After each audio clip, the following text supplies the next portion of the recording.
मित्रांनो, आर्टिकल 370 हटवण्यासाठी जम्मू काश्मीरच्या कॉन्स्टिट्यूएंट असेंब्लीची मंजुरी घेणं आवश्यक होतं आणि ही असेंब्ली जम्मू काश्मीरचं संविधान तयार करण्यासाठी बनवली गेली होती. 26 जानेवारी 1957ला जम्मू काश्मीरचे संविधान लागू करण्यात आलं आणि त्याच वर्षी ही असेंब्ली डिसॉल्व्ह करण्यात आली. कारण ही एक परमनंट बॉडी नव्हती, तिचं काम फक्त संविधान तयार करण्याचं होतं. पण प्रश्न असा उत्पन्न झाला की आर्टिकल 370 हटवण्यासाठी जर का कॉन्स्टिट्यूशन असेंब्लीच नसेल तर परवानगी घ्यायची तरी कोणाची? म्हणून तिथलचे नेते कॉन्फिडेंटली म्हणत होते की आर्टिकल 370 कोणीच हटवू शकत नाही. पण 2014च्या निवडणुकीने हे सर्व चित्रच बदललं होतं. कारण या निवडणुकीमध्ये BJP शिवाय सरकार स्थापन करणं तिथलच्या नेत्यांना पॉसिबलच नव्हतं.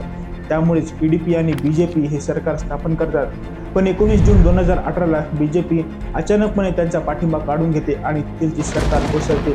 सरकार कोसळल्यानंतर जम्मू काश्मीरच्या कॉन्स्टिट्यूशननुसार 6 महिने हे गव्हर्नर रूल लागतो. म्हणजेच president of India Satyapal Malik यांना गव्हर्नर म्हणून जम्मू काश्मीरमध्ये कामकाज सांभाळण्यासाठी पाठवतात. कधी 6 महिने संपतील आणि तिथं कधी प्रेसिडेंट रूल लागू होतो याची सगळेजण वाट पाहत असतात आणि अखेर 20 डिसेंबर 2018 रोजी प्रेसिडेंट रूल लागतो. त्यानंतर प्रेसिडेंट रामनाथ कोविंद हे एक नोटिफिकेशन जारी करतात आणि त्यामध्ये स्पष्ट लिहिलेलं असतं की सत्यपाल मलिक हे राष्ट्रपतीच्या वतीनं जम्मू काश्मीरचा कारभार सांभाळतील आणि जम्मू काश्मीरची विधानसभा अस्तित्वात नसल्यामुळं तिथलचं सर्व कामकाज हे भारतीय संसद पार पाडेल आणि या एका नोटिफिकेशनमुळे जम्मू काश्मीरची सत्ता ही सत्यपाल मलिक यांच्या हाती येते. आता त्यानंतर दिक्कत येते ती कॉन्स्टिट्यूएंट असेंब्लीच्या मंजुरीची आणि यामध्ये आर्टिकल 367चा सपोर्ट घेण्यात येतो.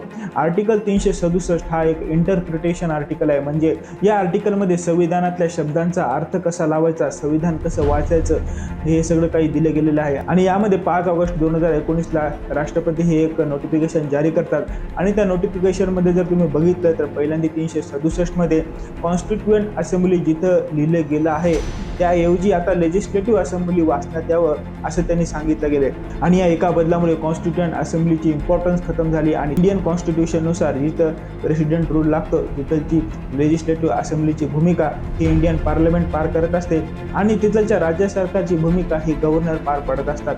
जर तुम्ही या नोटिफिकेशनची पहिली ओळ वाचली तर त्यामध्ये असंच लिहिलंय की आम्ही जम्मू अँड काश्मीरच्या गव्हर्नमेंटची म्हणजेच गव्हर्नर सत्यपाल मलिकची परमिशन घेऊनच ही ऑर्डर पास करतोय आणि या ऑर्डरनुसार 1954ची जी ऑर्डर होती ती रद्द करण्यात येईल आणि त्याऐवजी आत्ताची म्हणजे ही 2019ची ऑर्डर लागू करण्यात येईल आणि जम्मू काश्मीरवरती भारताचं संविधान ॲज इट इज लागू होईल.